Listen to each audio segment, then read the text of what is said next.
Hi, in today's video you're going to learn how you can use the rebound line strategy. Okay, so line rebounding is a graphical pattern that attempts to capture a price that is unable to break through support or resistance levels. So many traders feel the price upward dynamic has ended when the price reaches the level of resistance and the first candlestick closes below this level, and then you can now enter for a sale.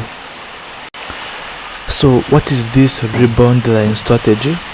Well, the rebound line approach can be used in a neutral trend as well in an upward or downward trend. Okay, so when the price reaches the support line and the first candlestick closes above it, some traders believe that the downtrend has come to an end and they can trade for a buy, like they can enter a buy trade.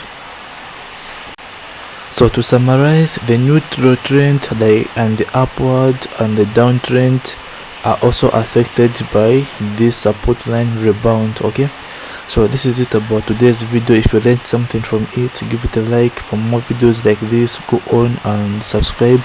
Sorry for the background noise, it's currently raining here.